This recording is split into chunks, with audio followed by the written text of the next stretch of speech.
And is it okay if I use your name? Oh, sure. Okay. Your Highness. Your Highness, I can call you Your Highness. So this is Lexi, who's part of the Wexford Training Barn on a more permanent level, and her owner, Marianne. And we've been working on smaller circles with Lexi after having achieved at least the progress of getting her out of extension into long and low, walk and trot, without working on small circles, bigger circles, changes of direction, that kind of thing. Oh, and my helper's here too. So the same exercise I showed with the other horses, Prima, Rafalco, and Hercules, is what we're actually doing in lessons with Lexi so that Marianne can feel the development of the hindquarter engagement while stabilizing the rotation, which is the point of working on small circles. So stop her a second. And what did you notice just taking her around before we add the long reins? What would you say the movement's like? It still is unsteady under the saddle, and but I'm starting to feel her a little bit more coming. I'm starting to feel her hind end more. Okay, so take her around one more lap and give me a little bit of a play-by-play. Is your microphone here? I think it fell in. There you go. So just like, she's obviously stopping a lot. She's not maintaining. She's really forward. good at stopping now. Before that was a big problem. It was a big problem. Now it's so too now much it's stopping. it's good. So now I'm trying to get her there.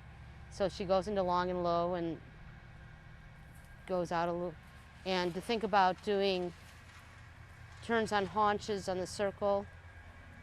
Yeah, and it just feels like a forward moving turn on the haunches.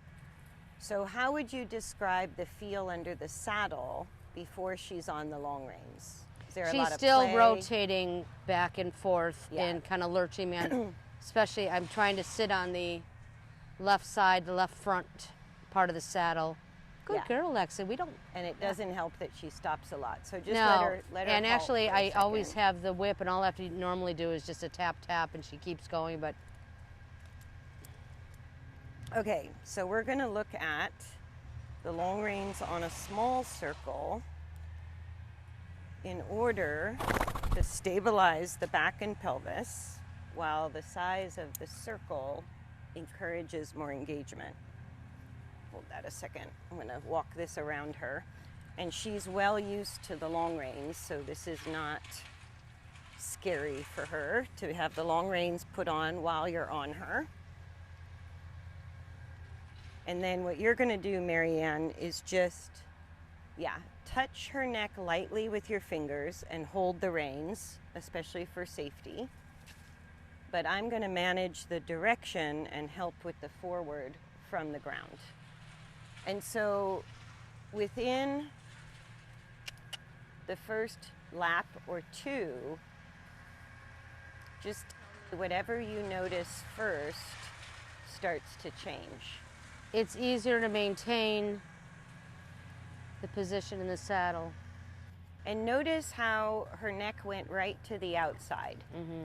The reason her neck is to the outside is because she's putting so much slack on the inside rein, right? Which tells me how much she's tilting through the pelvis as much as the back. So she doesn't have to be fast, but if she's halting a lot, I may walk a little bit on the inside, making the circle less precise so that she just maintains forward, right? But there, notice how the front end had to go to the outside, and what did you feel the hind end do at the same moment? I could feel it more stepping underneath. Stepping underneath you? Yeah. Yeah. It's more of a, it's like we said the other day, she's spending, the push is the same. There's more push than. And hang on a second, I made a mistake. Whoa, Lexi. we put the halter on under the bridle because she always goes better on the long reins from the halter, and I attached it to the bit directly. I wasn't thinking. So I'm just moving both of the long reins to the halter. And now we can see the and difference. Then your reins, yeah, because she just has such a tendency to over curl her neck, and that makes her less and less forward when she does that and more crooked. There we go. So in the halter, with the pressure on the upper jaw or on her nose instead of in her mouth on the bit, I always find she just does better on the long reins. She quits curling her neck so much. She's a little bit more forward. She just seems more comfortable if I work with the long reins from the halter than from the bit. And all the horses are different, but when they over curl their neck a lot like she's coming out of, they seem to do better in the halter than the bit. So now that we switched, what's the first thing you start to notice? That she is releasing her neck and using her neck more. She's lengthening it, even though it's a bit dramatic and awkward. At least she's starting to explore lengthening the neck already instead of over curling it. It's still going to be bent to the outside until the hindquarters are more stable. She'll also offer a little bit more forwardness in the walk once her hindquarters are more stable. So keeping her as close to the small circle as we can is what keeps her engaged. And then I'm working with the long reins to keep the pelvis level with more engagement. And you still have to use your body weight up there to stay level because the hindquarters are pretty unstable. So until she starts to get more stable, the back is still gonna roll side to side, which you're gonna use your body weight to resist. Oh, but she's so much better now than she was. It was impossible before, and I said, I just can't ride anymore. Yeah. No, because she's no longer highly alert, spooking, rushing, all of the stuff she used to do. But she's kind of on the other side of the scale right now, or the other side of balance, losing forward, struggling a lot, and shifting her stability from her front end to her back. So it's the same exercise, but the reason we started doing this was because your previous concept as a competitive rider is straight on a circle means you turn your horse into a banana, correct? Yes. Yeah. And so she's had years of being laterally shaped like a banana in order to travel a circle or do her lateral work. And what that does is it puts them on the forehand. In her case, it caused her to go with a dropped back and a disengaged hindquarter.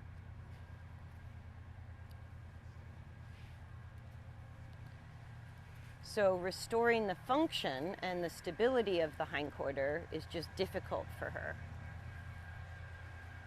So what's the difference, in your words, between straight on a circle, meaning a banana-shaped midline to match the circle, versus straight on a circle the way we're doing it now, from the hind end forward? Well, it's learning biomechanics that their spine doesn't bend. So it's the way that they can balance and keep a stability and a straightness for themselves. And Whoops. the suppleness will come more when they are able to, what am I trying to say? You're on the right track. Yeah, that when she gets more of a rhythm and all that, and an ease of movement. Well, and the suppleness of the top line muscles can't be achieved when we overbend the spine, because even though the spine bends laterally in a horse, it doesn't bend very much, and it's really isolated. Ideally, it's isolated between T9 and T14, which is just under our legs. It's not the whole spine that bends in equal amounts like a banana. It's a very small part of the thoracic spine that actually does most of the lateral bending. So if we bend our horse into a banana, what we do is we increase or destabilize the twisting motion of the spine, the rotation. And that's why she shifts left and right and rolls the barrel when you're riding, which makes it very unstable, very hard to ride. Oh, but she's 1,000 times better, and this is so nice just to get lunged because it just develops more of my habit for her security. It's a great way, no matter what level, because you have a lot of experience and you've competed, but taking the time to just feel your horse, especially while I'm supporting her from the ground, to become more level through the hindquarters with more engagement, you start to feel that change in the hindquarter move up through the back.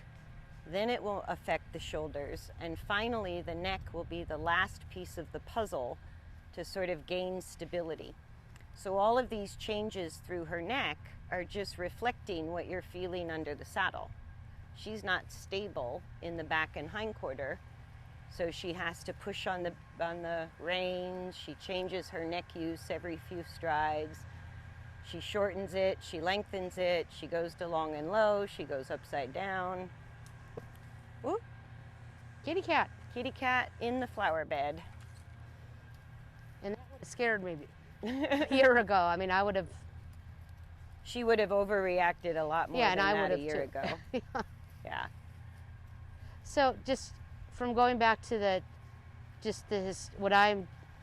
all the things that I've learned, and a lot of things I've learned incorrectly too, just like we all do as an amateur, but I always try to stabilize the neck first to get the rest of the body to That's follow. sort of how we're taught traditionally, is that we take up a rein contact, keep the neck straight, and don't let them fall forward, and somehow that's supposed to translate backwards into the use of the back and the hindquarters.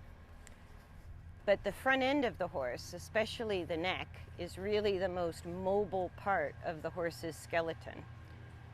And the hindquarters, like the lumbar, sacrum, and pelvis, are the least mobile areas of the skeleton. So when we use the reins to try to stabilize the front end, we can actually act to destabilize the hind end. When we stabilize the hind end first, which is what we're working on in this exercise, especially with you on her, then the neck will stabilize after the hindquarters, after the back. And it's part of how we know that the hindquarters are engaged and the rotation is upright, is we feel the ease of movement coming through. And instead, like trying to have a rein contact with this horse would be a nightmare, because she needs to put her head and neck all over the place as a reflection of the instability through the hindquarters and the back. So if you stabilized her neck with the reins, she would just continue to wobble through the back and the hindquarters. When I'm stabilizing the back and the hindquarters through the reins, the neck will figure out where it needs to be comfortably, and then it will stabilize there, and then you can easily have a rein contact. Right now, it's pretty hard to have a rein contact. Well, I'm finding when I do ride her in the bigger circles and she picks up a trot and all that, it's soft and she's starting to lift her back. And she comes to me, I'm not coming to her. I'm not asking her to go to contact, she's coming to me. Yes. And that's the natural evolution. So the 3 ways to help engage the hindquarters or build up the strength and engagement of the hindquarters and back are straight on small circles, transitions between walk, trot, canter, trot, walk. And if we're very, very good with the reins, we can use rein resistance, but only as part of the braking aid. It's not, we never use the reins to hold the horse's front end up. We use the reins to resist the horse's front end falling down. But the front end falls down whenever the back and hindquarter are not doing the work that they need to do. And that very quickly turns into holding the horse's front end up with the reins, which doesn't help a lot. That's really the more refined version. And it's only used for half of impulsion.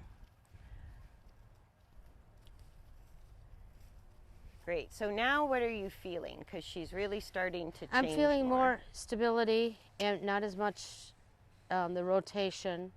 The side-to-side rocking. Yeah, and she's starting to feel like she is getting a little bit more of a rhythm in her walk. Yeah, she's starting to go more forward, which will always coincide with less force in the saddle. Yeah, that's like you said. So she's not pushing up right and left against your seat bones nearly as much, even though she's still doing it a little. The storm is quieting. Yeah. So that's what I mean when I say the hindquarter stability is starting to come through. This size circle, as kind of the parameter, means she has to step underneath herself a little bit more than if we were on a bigger circle or a straight line.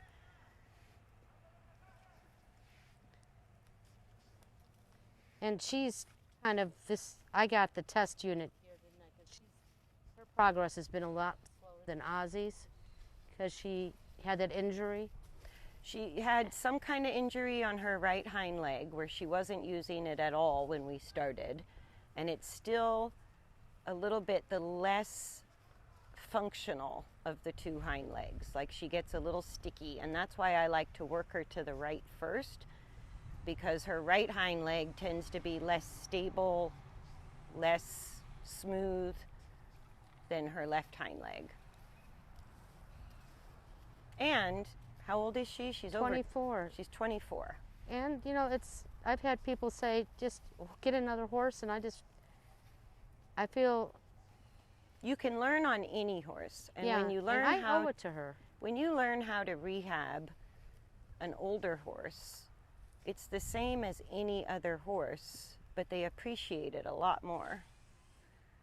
And you really feel the changes because of her age and because of her past coordination. Her only path to staying healthy as she ages is to really start to get the mechanics better. So if you just, is that okay if I ask this question? Absolutely. Yeah. So if you just took a horse like this and threw her out in a pasture, she wouldn't, mechanically, she would start falling apart, wouldn't she? Well, when we just retire a horse and don't work them, whatever posture or habit of movement they had when you quit working them is what stays. Mm-hmm. So the habit of movement, which is related to posture and mechanical use and coordination of movement, which means how they walk, how they trot, how they canter, that's in the nervous system. So part of what takes a while in rehab work is we're having to interrupt the old patterns of movement and establish new habits in the nervous system. Then on top of that, not use muscles that may be very strong in the wrong use, and use muscles that might have atrophied from a lack of use as they change posture and coordination, right? So if I just threw her out to the pasture when she was 20 and she was anxious and she was fast and she was bucking a lot and she was couldn't slow herself down, just an unhappy horse, that would have been what she lived out the rest of her days.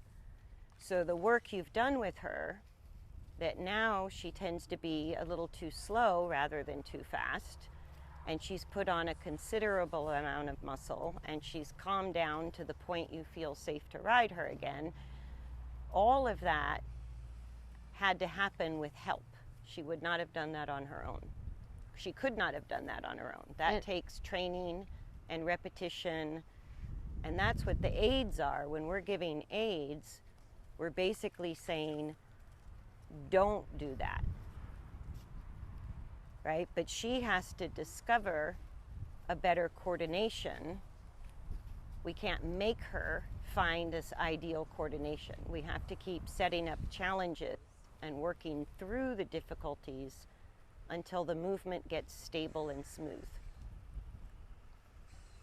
So that's looking a lot better. How's it feeling? Much better, yeah. So what's better about it? What's changed?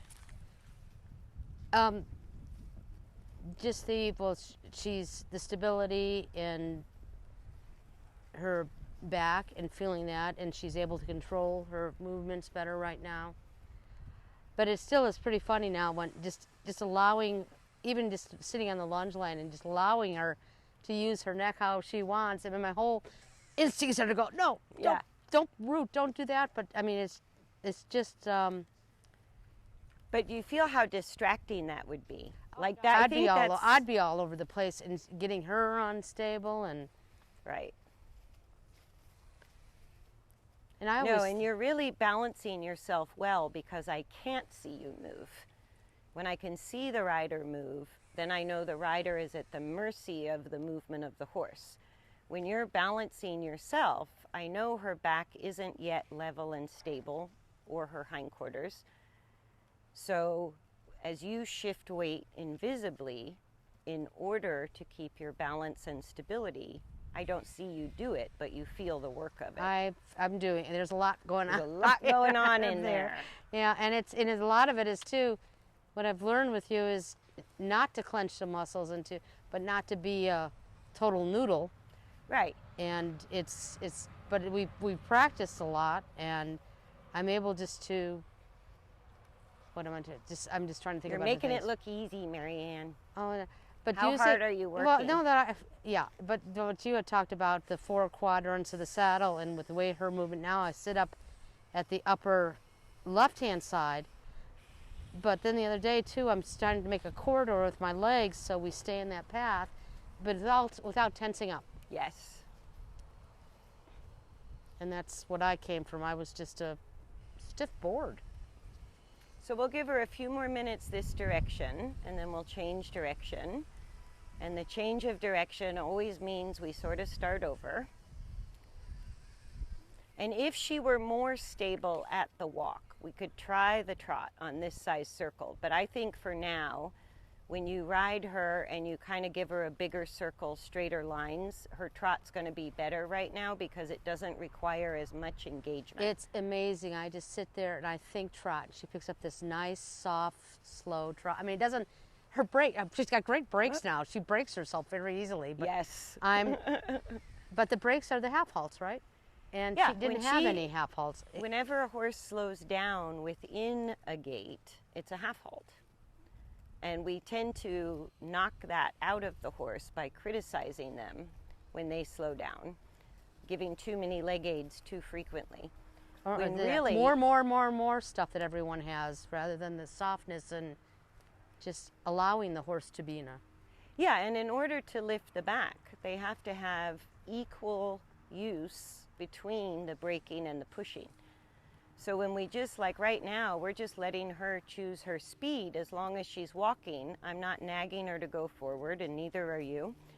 But you feel as she got more stable so that the saddle is more level and she's not throwing you around the saddle as much, she also chose a more forward energy in the walk.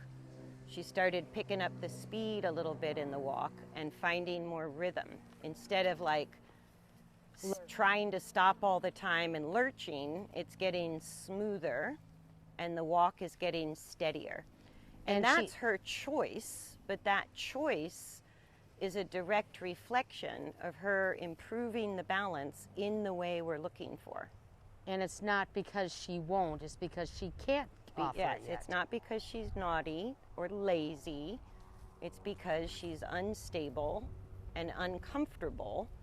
So why put any energy into the walk if you're unstable or uncomfortable? That's kind of logical.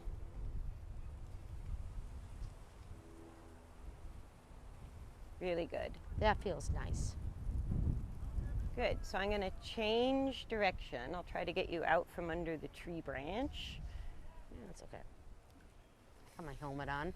And as we change direction, just notice what you feel through the saddle and what changes in the feel of the stability or the hind legs or the back on a new direction. And again, as soon as we change direction, that neck is bent to the outside again. Okay, let me get the stirrup on the outside of the... Is it off? Yeah, I think it'll be okay. Okay. You got it? It's on the inside, but that's okay, right? Of the lunge line? It's on the lunge line? No, we're okay. It's under? Yeah. Is the lunge line under? Yes. Or over? It's under. Okay. Yeah. And just take a hold of the buckle on the reins so that they don't slide down her neck.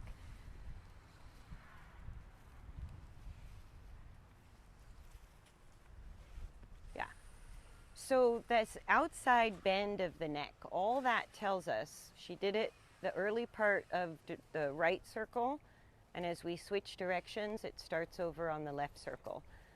What that always tells us is that they're just falling in on the inside shoulder, and they're losing the engagement of the hindquarters. So I feel when she does that, even before I can see it, because she puts slack on my inside rein. So when I pull the outside rein to bring the hindquarters in slightly and take the front end out slightly, if she bends her neck to the outside, it's because the hindquarters are very unstable. The longer we stay on this direction, the more she'll straighten out her neck. At the same time, you feel the stability start to take shape under the saddle. So as long as, like now, it looks like she's pitching you left and right with more force again. Yes, yeah. I was actually trying to figure out if it's more, I still can't really feel which part of the saddle is more disruptive, but it feels like it's more coming back here. That's what it looks like. Okay. It looks like she's pushing up on your right seat bone more than your left. Okay, good. Okay. And a little bit towards the back of the saddle instead of the front. Is that what you feel? Yes. So then you're just going to arrange your body weight to not budge off of that spot. That's what takes the effort. So her body, the twist in her spine, the unlevelness of her pelvis, is creating extra force on the back right quadrant of the saddle. So that's where you need to concentrate your body weight so that she doesn't throw you to the left, which is what she's trying. Her movement would cause you to shift forward and left. So you have to put some effort into sitting back to the right. That's where that force is coming from. Right? Which makes sense because, again, her right hind leg was always the weaker of the two. And so when she tracks left, she sort of forgets she has a right hind leg and she just falls forward onto her left shoulder. That's why you're getting that pressure in the back right side of the saddle. That's just a tight muscle on that side in her body.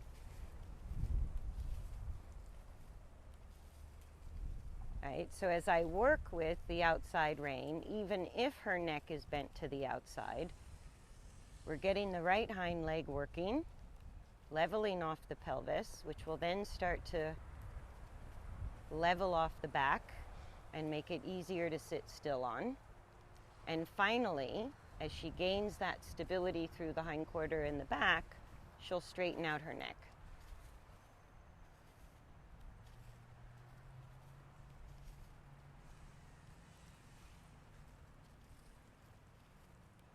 Yeah, and you see she kind of straightens the neck and then she loses it.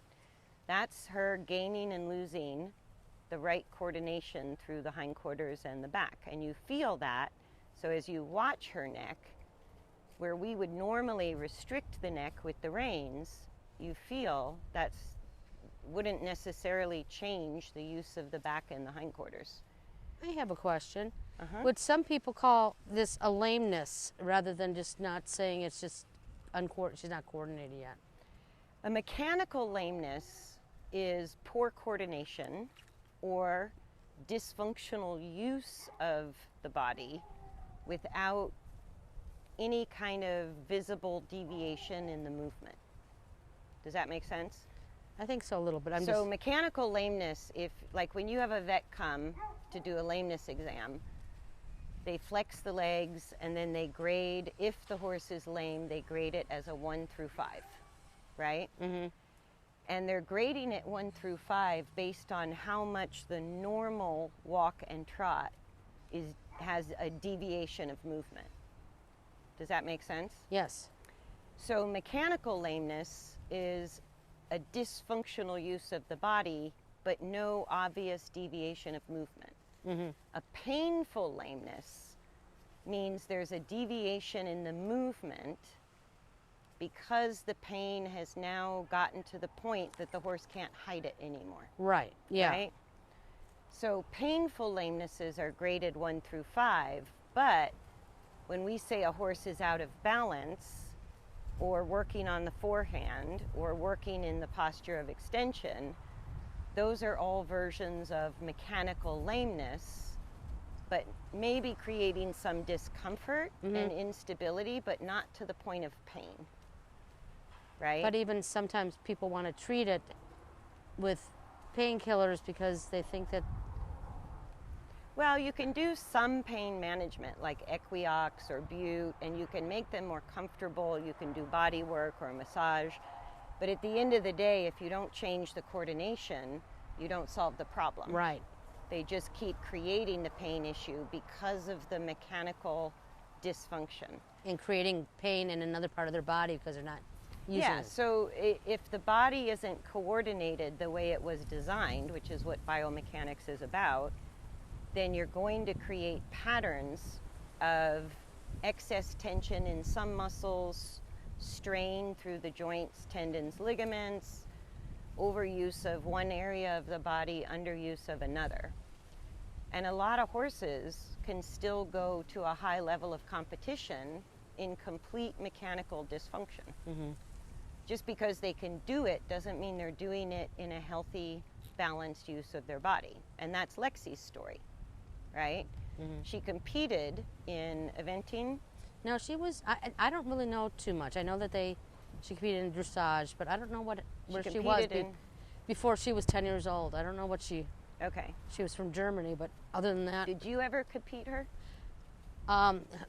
It was pretty pitiful. Low-level shows? I think I did a training level, and I could... This is after I broke my leg, and I couldn't ride. I thought it was just because I was unfit. It was pretty...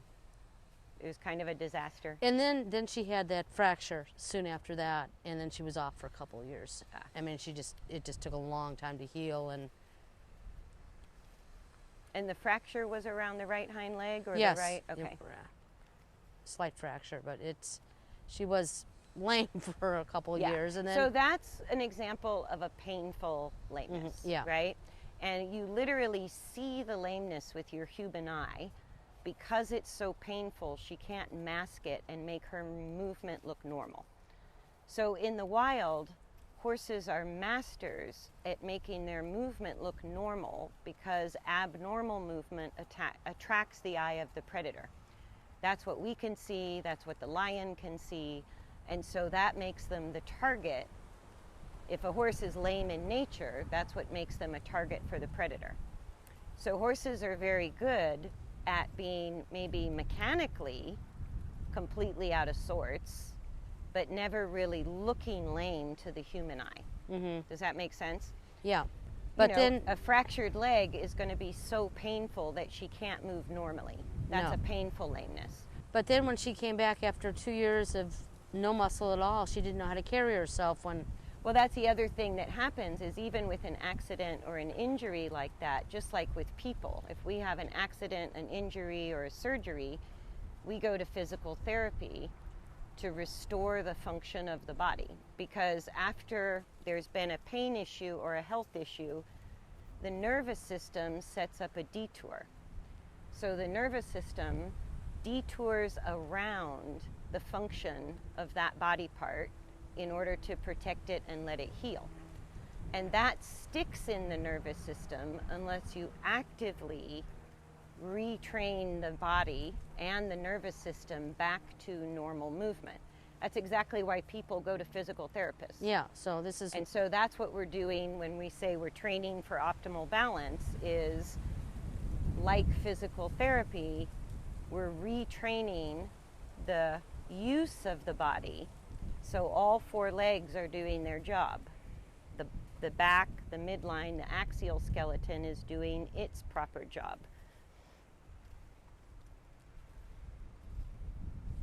And that's why it's basically rehab work for horses, just like physical therapy helps people kind of restore the nervous system to normal after the healing has occurred. Because even though the body heals, it doesn't mean the nervous system goes back to normal. Mm-hmm. Without active training and support, that deviation of movement just stays in the nervous system. And she couldn't hold herself in that old extension way that she was being ridden before. And then so she got upset and nervous and reactive and... Yeah, because she was even more compromised. Like a healthy horse, you've got a few years of riding them upside down before you have to start paying vet bills. But if they have an injury like she did, it's going to shorten that time frame before they either blow up or go lame, because their body can't handle it. Again, they can't. They can't do it. Yeah. It's not that they won't or don't want to. Or they're naughty, or they don't a brat. like you, or they won't want to cooperate. They can't. If a horse can't do what we're asking them to do in a way that feels safe and comfortable, then they're going to object, and they're going to protect themselves from us. I feel her neck even getting longer and longer each stride now. Just Yeah. a total... And you feel the correlation, the change at the front end only comes after the saddle feels more stable. Mm-hmm. That correlation is the whole reason we're doing this with you on her back.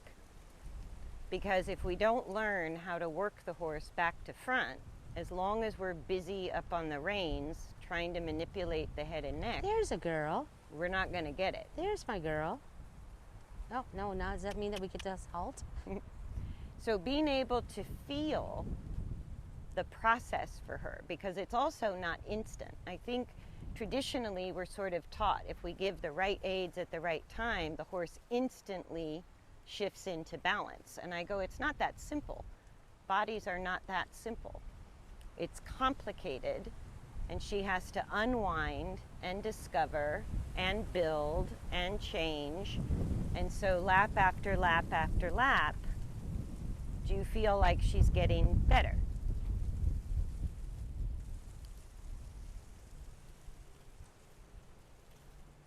So is this better than where we started to the left? Yes. So what's better about it? Again, I'm still feeling her like she's having a hard time with her outside hind leg a little bit. Yes, she is. But it's much better than it was. But I feel, what does it say? She's trusting herself more where her body is. Yeah, you can kind of almost feel like she knows where her feet go. Yeah. Instead of sort of falling forward on the circle or resisting forward on the circle, she's more, I don't want to say conscious in the placement of her feet. Good girl. Like she's got more control over the placement of her feet. I feel her front feet too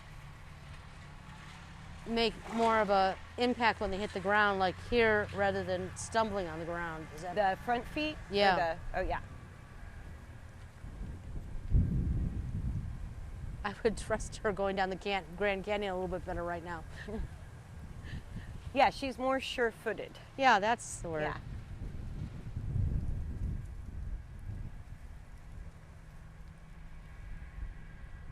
Yeah, and she's still quite tight around that left shoulder and the left side of her back. So every once in a while, when the muscle tone changes, you feel that leg like she stepped in a hole, like it kind of clunks and drops. But you're talking about her left side. When I did that scintigraphy, when I finally wanted to see if she's still there, but her whole left side was sore from the not using her right side. Yes.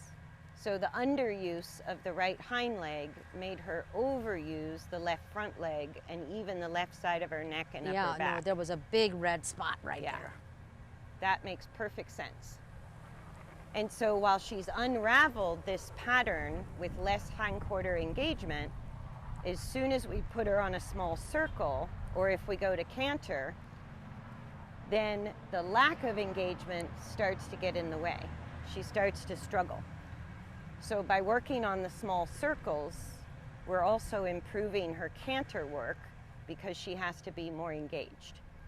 Her trot's getting pretty good, but she's a little stuck in long and low at the walk and the trot. Well, she wasn't even this comfortable in long and low 2 months ago. Now she's like, okay, feels good. No, and that's every time, like long and low is just the opposite of extension. It's not balance, but it's just the opposite body use, so it gives the horse some relief for a while. But then as we increase hindquarter engagement and start lifting the back, the ride feels even better. The movement gets prettier. Everything gets easier. And she's kind of transitioning now between the posture of long and low to something closer to long and level, which is what I would consider elemental or just basic balance. And it's the first step for relaxation too, right? I mean, if well, they have to be relaxed to even get there, yeah, to get the changes. Yeah. Because as long as horses are in a state of fear, they can't really easily change their posture, because the mental emotional is causing the posture of extension as well as physical instability. So until they feel calm and safe and relaxed, it's very hard to get any kind of postural change at all. That's why we worked on just getting her to bring it down a few notches and got her calmer out of her anxiety so that we could make changes with the coordination of the body, the physical coordination. Otherwise, you're just basically going round and round, getting nowhere. Round and round and round in circles, like. Well, which is what we're doing now, ironically. Well, no, I mean, but just for the, not that. You're just not going to make progress. No. I'm just talking about when just riding, when you have your own program at home, and you just get out there and just trot around circles. Right. And if you're not paying attention to the posture, the coordination, and the movement of the horse while you're doing your work, then your horse can start to feel untrainable because they're not going to change. They're not going to change until they feel safe enough with you. Or they shut down. Yeah, so shutting down is just a high level of fear. They're like, get it over with, put me back.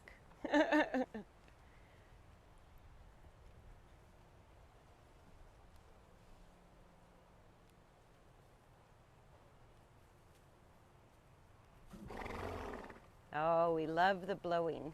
Yeah. So I always notice when the horse starts blowing like that there's sort of a softness that goes under the saddle, like they're relaxing the back more.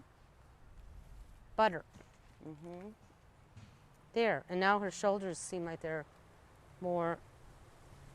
Still a work in progress, but she's more supple now than when we started, for sure. Good God, because the suppleness of the muscle is not from bending them, it's from stabilizing the midline. If the axial skeleton, the skull, spine, rib cage, and pelvis, if that part of their body is not stable, you can't get away from tight muscles. Otherwise, they'd be falling over. So the only way to supple the muscles is to stabilize the axial skeleton, which is what we're working on. And don't let go of the reins completely. Just keep, you can just hold the buckle in one hand. I just don't want him to slide down her neck when she puts her head down. Good girl. Point that little nose out. Very good. Good. So I think I'll stop the video here. We'll do a little bit more. Where did I put my remote? We'll do a little bit more, but she's going to be tired from this work. She gets pretty tired when I do the long reins with her without you on her back. So and this takes more strength. She's doing her weightlifting today. She's doing her weightlifting today, absolutely. Let me stop there.